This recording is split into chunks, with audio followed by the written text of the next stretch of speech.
Welcome to the Delaware County Commissioners meeting of Monday, July 22nd, 2024. It's now about 9:05. Please stand for the pledge. I pledge allegiance to the United States of America and to the republic for which it stands, one nation, under God, indivisible, with liberty and justice for all. Mr. Carroll, roll call, please. Mr. Henry. Here. Reagan. Present. King. Brooks. Present. Okay. So, Mr. King got stuck out west on the, yeah. this airline. Yeah. We're having a public hearing today on some vacate of a road. John, would you like to fill us in, please? There's the petition was filed to vacate a street in Hamilton Township by Joshua and Rachel Strong. I think Mr. Retz is here to speak as to this. Correct. Joe Retz from DePerveran. This one's pretty simple, straightforward. There is a subdivision out there that had some little spurs platted, but were never improved. And I don't know if there was ever an intent to expand these subdivisions, but these are from the 50s, 60s. If there were plans, I'm guessing they've probably been long abandoned. So this is just a spur that's separating my client's two lots, and they need to connect them together, which is why they're vacating the street, in order to save a pretty significant amount of money on property insurance. Oh, okay, thank you. Mm-hmm. I'll answer questions if you have them there. Sure. That's a roadway right away. Is that what goes through there, you think? Yep. So is there anybody want to speak against? There is an adjacent landowner. We did send a notice of the change of meeting to him last week. So we sent certified regular mail. So I don't presume that they're here. I can't.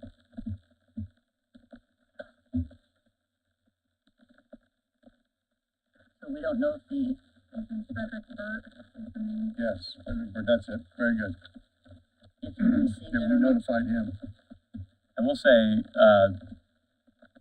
the adjacent landowners you're talking about, I think it's the two sons. They actually talked to my client about it, and they indicated they had no real intent to subdivide or do any sort of development either, just because I think they said the land was too low, so maybe a little too much water drainage issue, whatever. So they did have that conversation already. John, is that good with you? I'm sorry? Is that explanation good with you? It's up to you guys. I mean, this is a public hearing, so if there's nothing else, you can close the public hearing.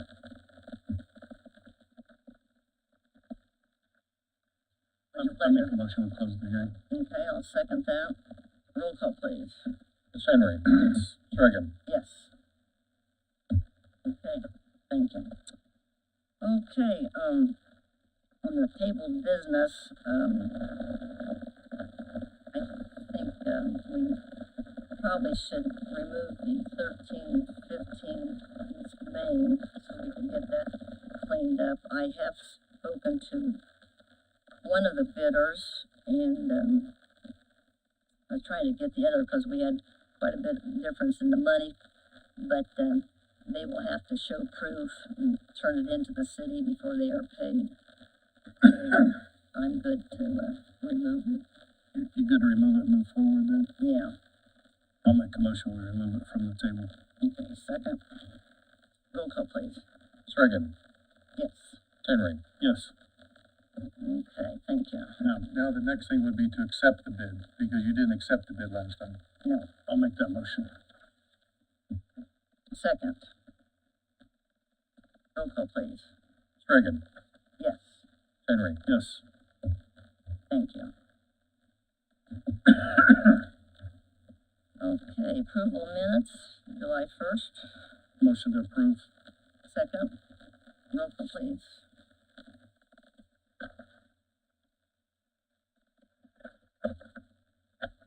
Mr. Henry. Yes. Ms. Reagan. Yes. Okay, now we have a presentation from Ms. Williams, Full State. Oh, yes, thank you.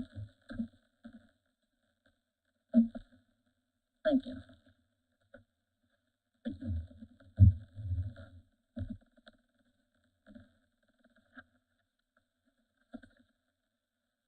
Good morning.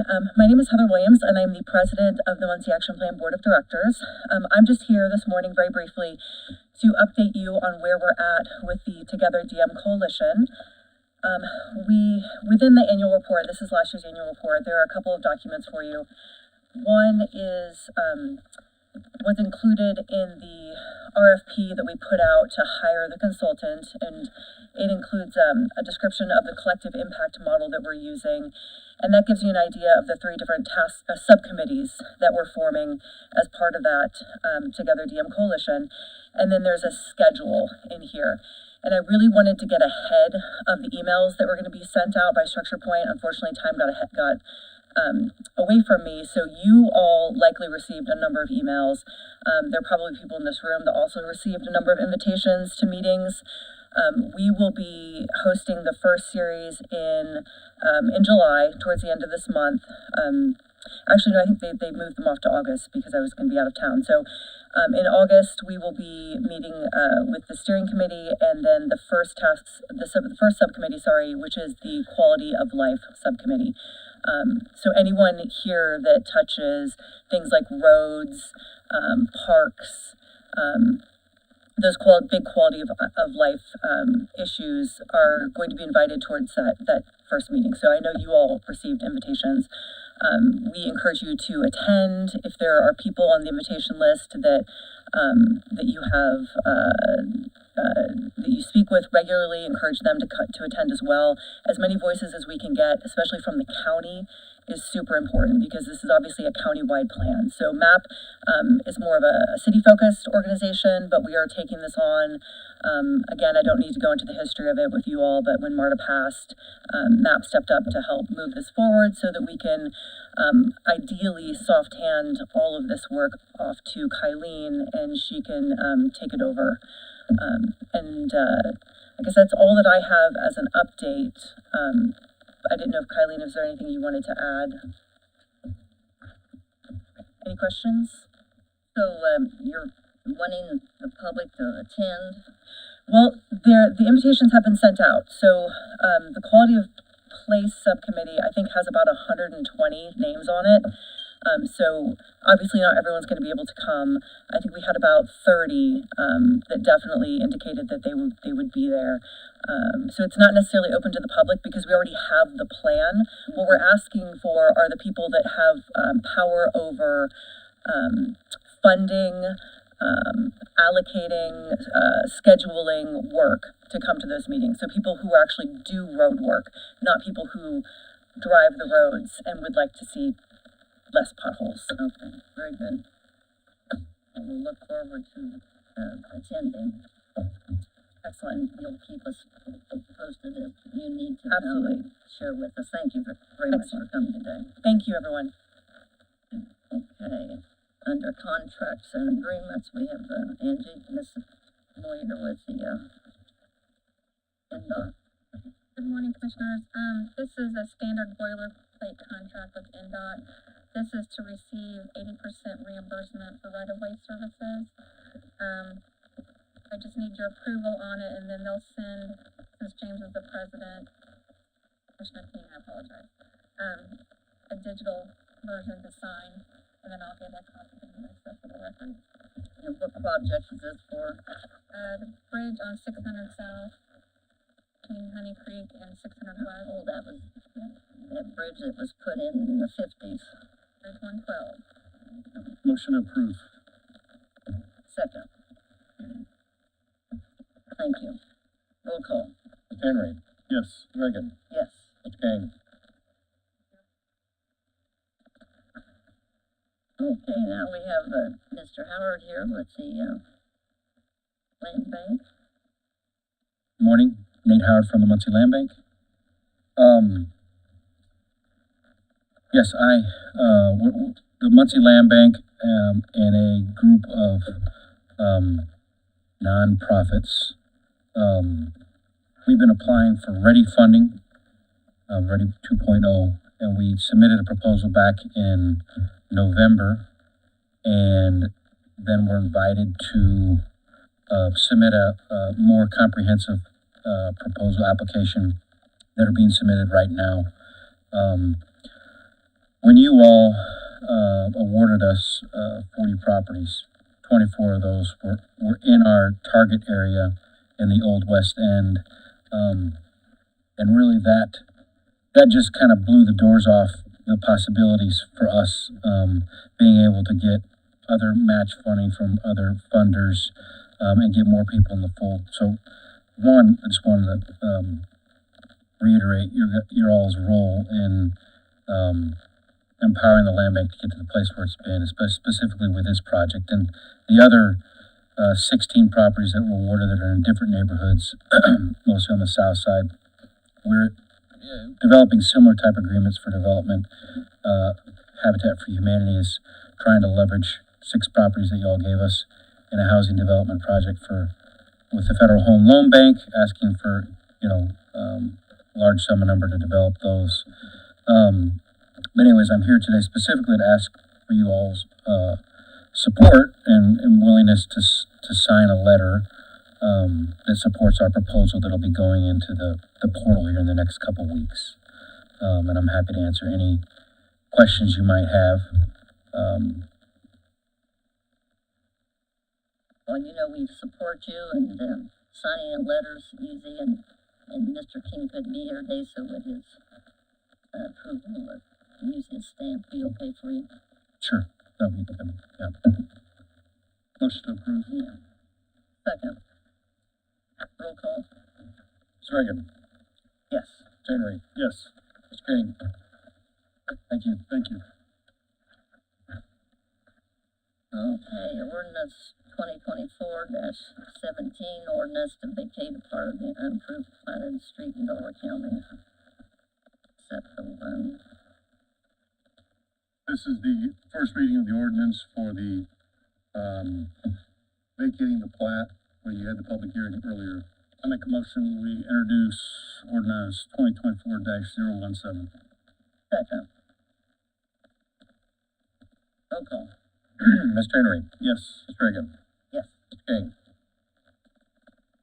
I believe he was wishing us to suspend the rules.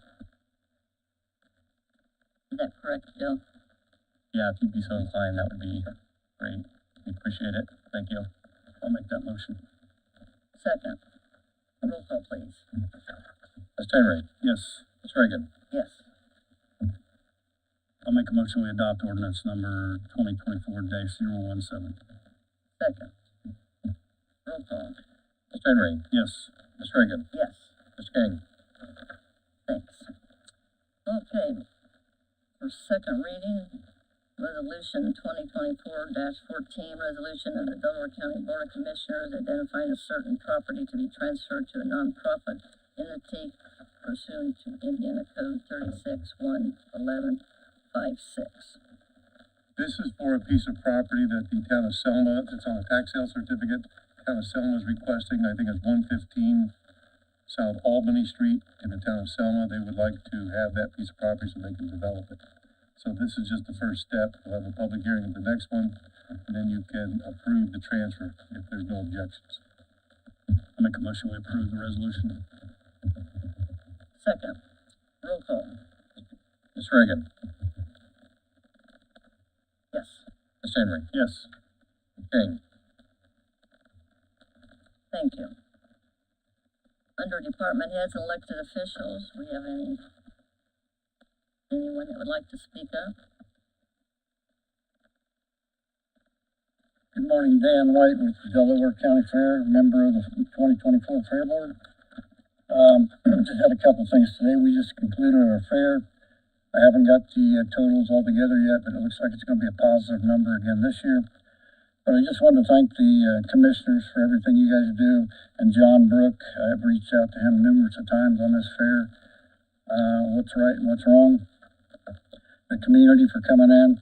And I'd like to really thank, some of them are here, the department heads, EMS, John Christina, EMTs, Sheriff's Department, the Muncie Fire Department, I know is not here, but they do a fantastic job. Highway Department, we had 2 large trees go down Tuesday of last week. It was just amazing. They came out at 6:45, 6:30 in the morning, got us going so we could park.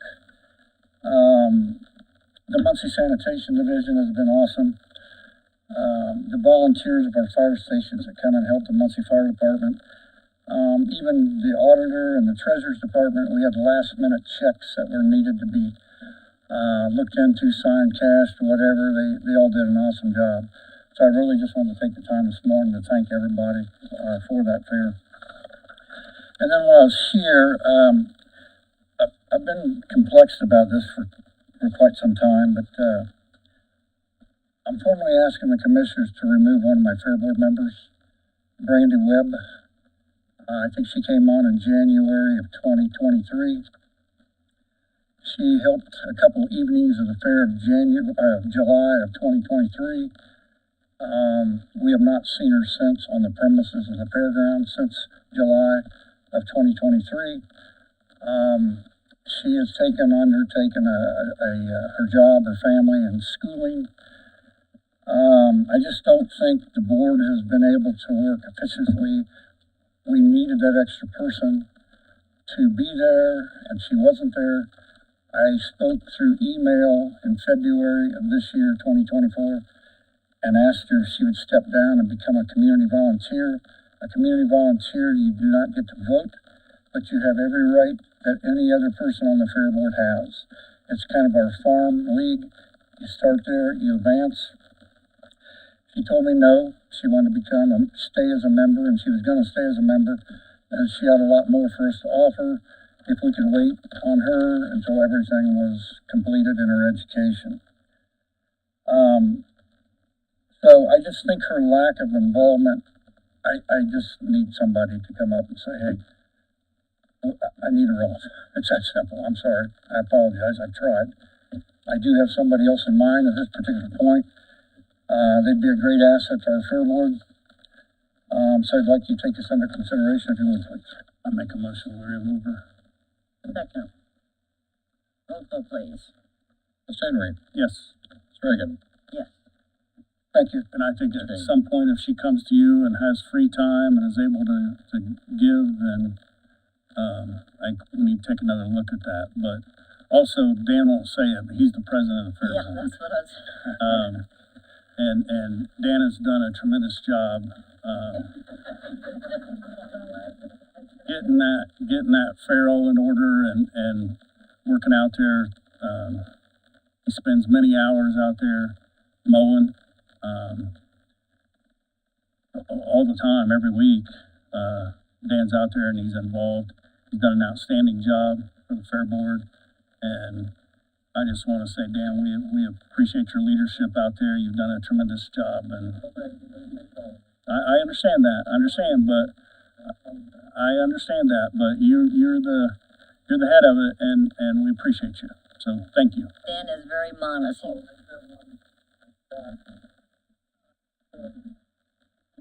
He easily puts in 45 or 60 hours a week out there, and we appreciate his. John Catino, our new fair board member. Oh. Very good. John, you accept?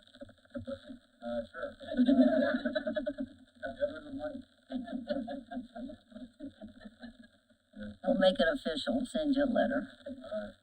Yeah, but it was a very nice fair and very nice weather, and heard a lot of positives, and we still have people that don't attend the fair, so next year we hope to see some new people there, but thanks again. Is that, are you guys serious?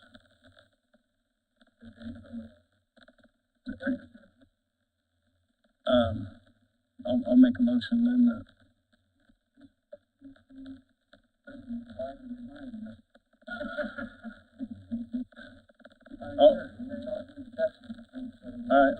I'll make the motion, we put Catino on the fair board.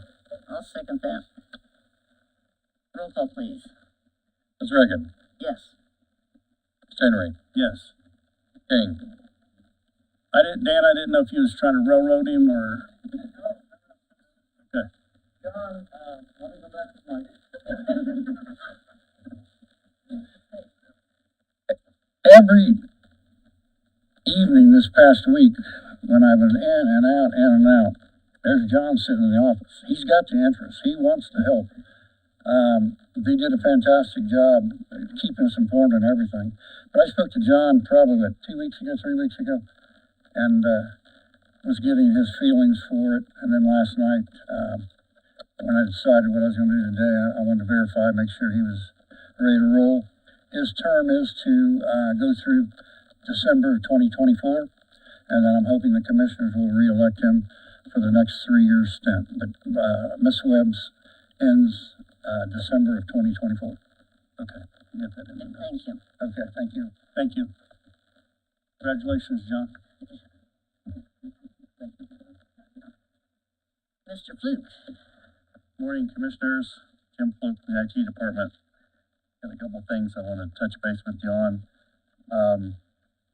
First of all, the global data outage that happened Friday, we were not affected, and I'm glad because it was a mess. Even though, from what I heard the other day, only 1% of the computers in the world were affected by the outage, and that's hard to believe, but that tells you how many computers are out there, around everybody uses. So most of it was affected by large companies, and I'm sure there's a few counties that went on to the CrowdStrike software this last January. So I'm not sure of how they were affected, but we were not. So we'll move on. And the other item, a couple weeks ago, we had a couple counties in the state, Monroe and I believe it was Clay County, where had cyber attacks, shut them down completely. And I haven't followed up today to see, where they're at or what the other information the state IoT has for us. But I'll keep abreast of that just to so we can make sure that we're doing our part to keep the county safe. It only takes one bad email comes in that somebody clicks on that can cause it. So that leads me to another item that I want to touch base on. We do have a training program that we provide to the county employees to teach them how to look at emails, understand how emails are coming through from the outside, from these bad actors. And the training I send out varies from 10 to 15 minutes every 3 to 4 months. And after the training completes, I'm lucky to have 30% completion. I don't think that's good for the county.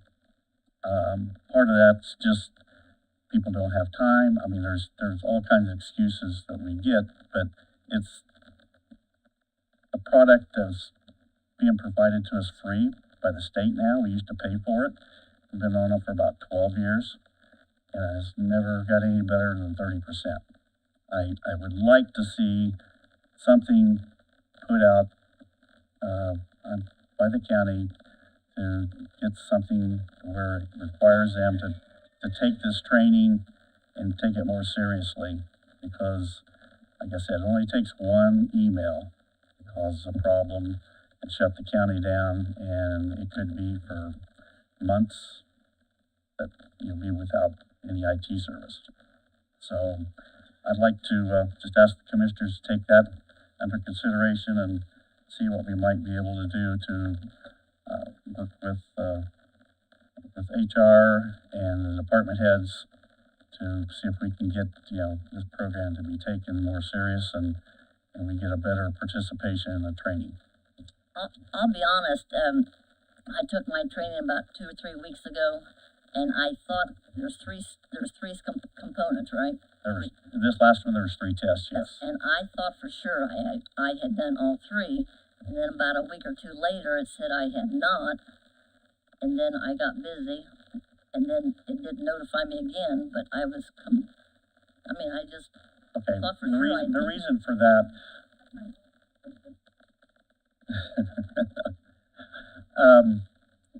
After the cyber attacks that we had in the two counties a couple weeks ago, the program that I had during the training I had going in, I stopped it and reinitiated a new training just because of that, just to get it back out in front of everybody. So that was the reason, and I got a lot of questions on that. They just completed it. Okay. So, yeah, it's if it no, goes no before. no before, yes. If it goes the way it should be and we're getting the participation, the training should be no more than twice a year. But with the percentage I was getting, I do more, just trying to get more people to take it. Well, you have the new staff coming on every week. Well, we take the new people that come on, and we have a training program for new employees. Okay. It's puts them into that new training, so they're supposed to take it. Okay. Not everybody does that either. So, I mean, it's a requirement for maybe a new employee to take the training as soon as they get in to the position and gets completed. And then we can also advise the departments, those may not complete the training. And I send out reminders through the training program, maybe every 5 days, 10 days.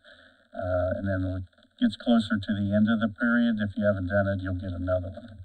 So I'll work with the commissioners and HR, whatever you want, but I really think it needs to be taken serious. I agree with you, and I was one that I didn't care to do them, but also don't want to be the cause of shutting the county down either. So I completed all mine. I'm gonna ask all the department heads and elected officials to please have your people go through that training. It's simple, simple to do, and please have them review that. Yeah.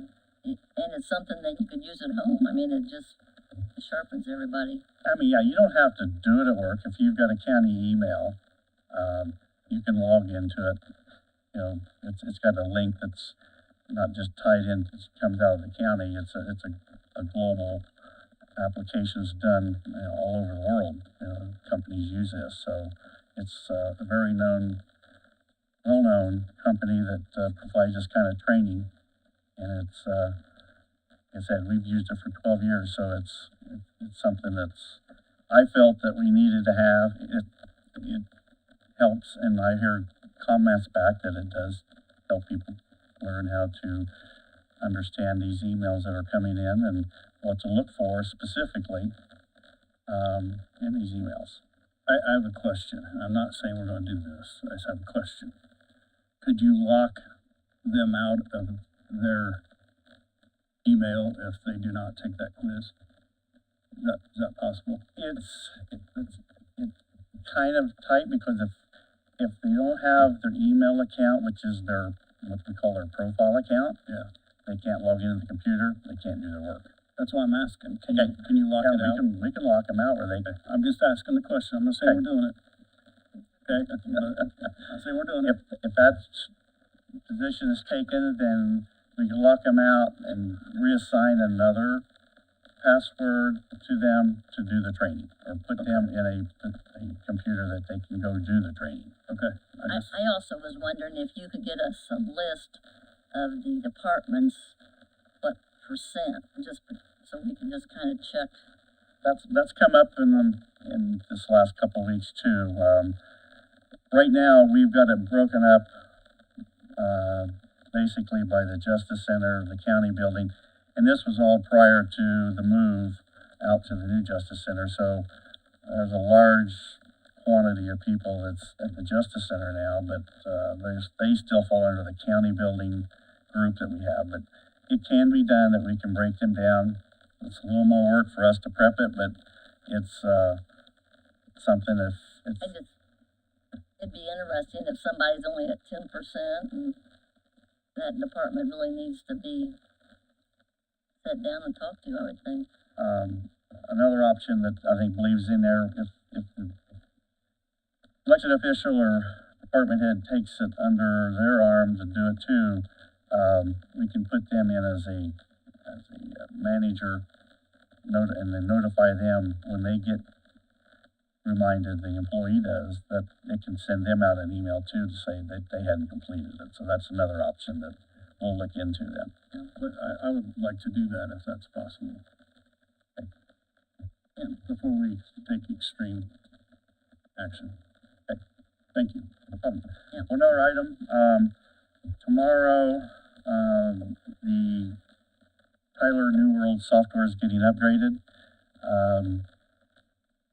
This will be an upgrade, since about a year and a half since we've done one with them, and it's gonna bring up the most current features, updates, and fixes. The process will start at around 6 o'clock tomorrow morning. It will completely shut down all the Tyler products, CAD, records, jail, and their mobiles. And CAD will be the first application that's brought up. While they're offline, CAD will have to do everything by paper, just like they had no computer at all, because they won't have any access to the system. CAD will be the first application brought up.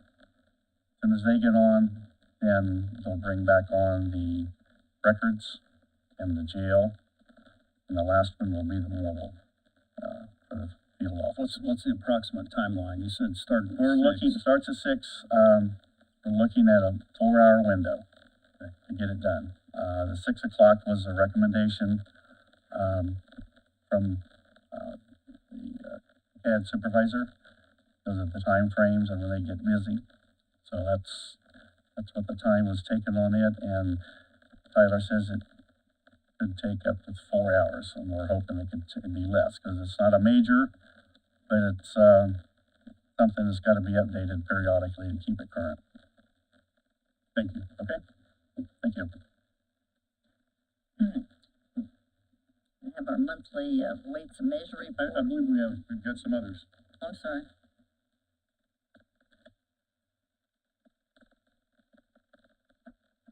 Good morning, Commissioners. Jamie Bain, Health Department Administrator. You guys should have received from me a agreement that we've drafted between the Health Department and the Recovery Cafe.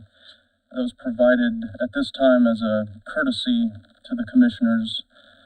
We'll be back with you guys in probably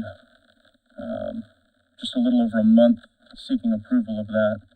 The state requires any agreements we enter into under the Health First Indiana money to be publicized for 30 days prior to execution.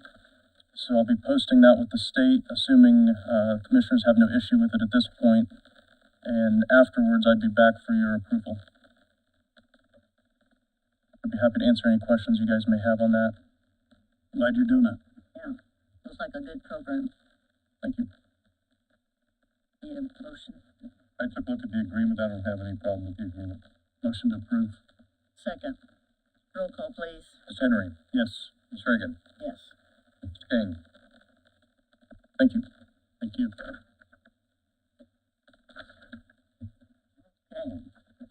So as I was saying, the weights and measures, he's always so prompt, we appreciate that. Payment of claims of $2,055,345.41. Motion to approve. Second, roll call. Ms. Henry, Yes. Ms. Reagan, Yes. Mr. King. Payment of ARP claims of $315,544.33. Motion to approve. Second, roll call. Ms. Reagan, Yes. Ms. Henry, Yes. Mr. King. Payment of payroll of $973,727.79. Motion to approve. Second, roll call. Ms. Henry, Yes. Ms. Reagan, Yes. Mr. King. Thank you. Now it's time for the public, and we have a Mr. Fields, I believe, Mr. Reisinger, I think is of the, the Rising 1700 East McGalliard. thank you very much. If I could I pass each one of you out a couple of things to look at?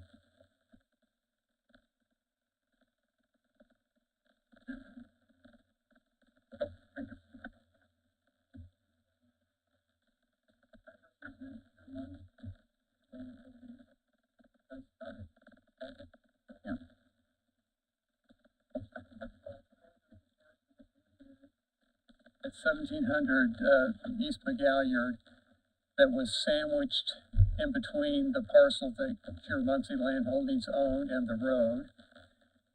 And that was back in April, and we appreciated that. If you look at item number 1, that's an easement that you also granted at the same time. And on the last page, I've got a color-coded survey. The orange parcel is the parcel that Cure Muncie owned. The pink parcel is what you sold to them in April. And the yellow driveway boxes are the easement that you granted back then. And if you'll note, those easement boxes are hand-drawn on this survey. And in order to record the easement, we have to have an actual legal description. So to get the legal description, we had to have the surveyor come back out, and they surveyed those 2 boxes that were hand-drawn and wrote a legal description for us, and they created a new exhibit.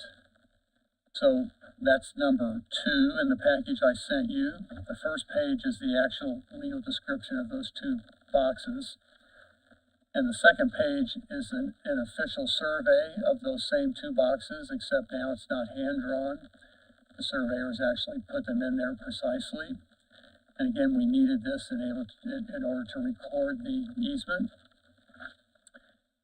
And so what we're asking today is to simply, if you would approve and sign a new easement that has this new Exhibit C, that has the actual survey of the boxes and the legal description.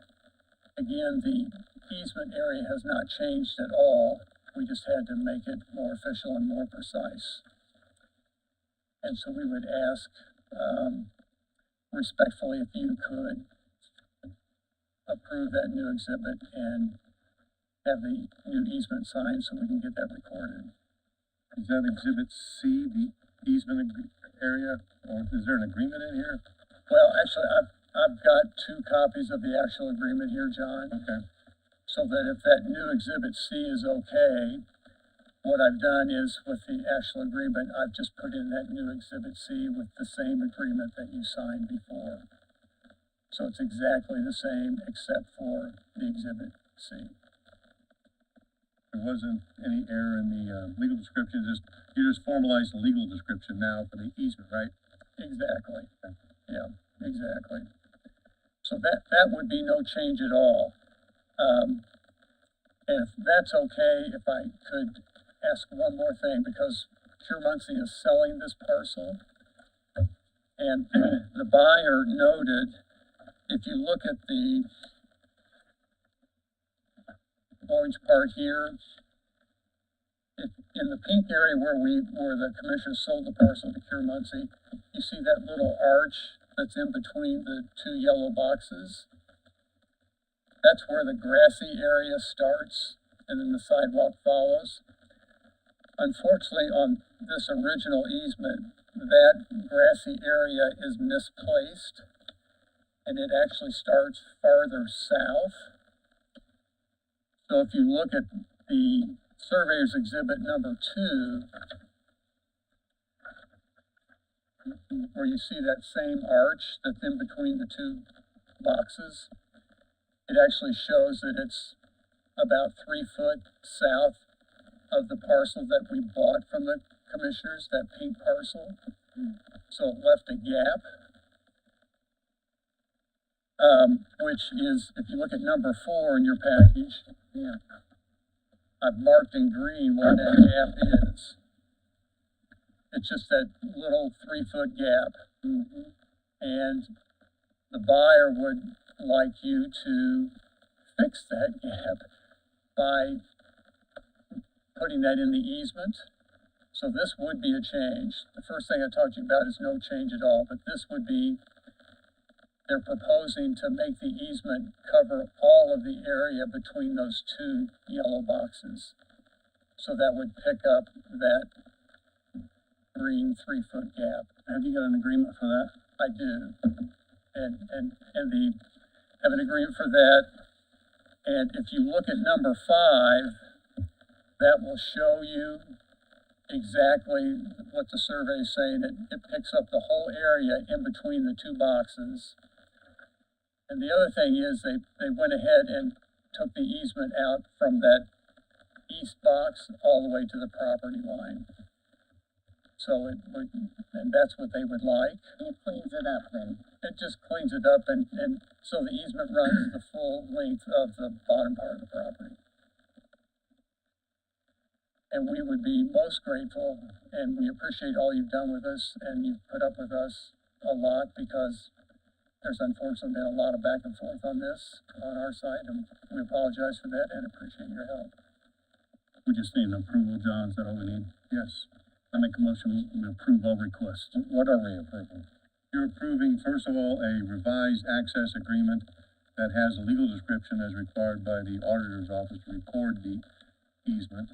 And you're also, approving an addition onto the easement for 3 feet for this gap area that he's talking about. Those are the two things that are being approved. So we got 2 approvals. Yes. All right. I'll second Take that. those correctly? Yes. Roll call? Surgan, Yes. Sedring, Yes. Mr. King,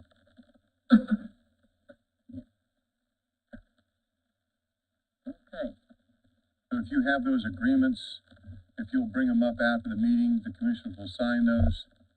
We'll need, and then give them to Sarah. Sarah will copy them, make sure the auditor's office has one, and then you can take the originals to be recorded, okay? Perfect. Thank you very much. so do we need to vote on the second one then? No, I think the motion was for both. Motion was for both. Okay. Okay, thank you very much. Next to speak would Susie Kemp.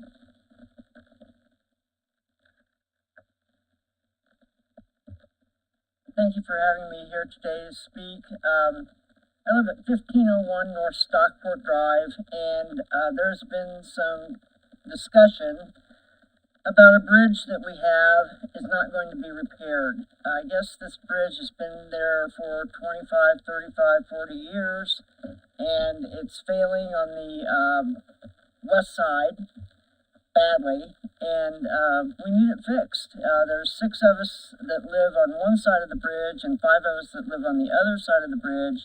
There's no outlet other than coming in and out of Jackson. So it's not like we can come in from another angle or anything like that.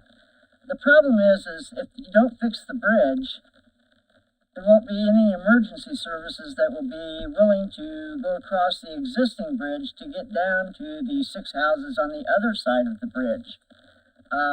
They're already denying recycling pickup. The recycle truck will not go over the bridge. It's a 1-lane bridge. You've repaired it, I think, a long time ago, before I was even there. I've been there for 20 years, and we've really not ever received any services on the road at all, other than trash pickup from the city, I guess. But we've never had snow removal or anything like that. It's a 1-lane gravel road. The post office recognizes it, named it, and recognizes it as a road.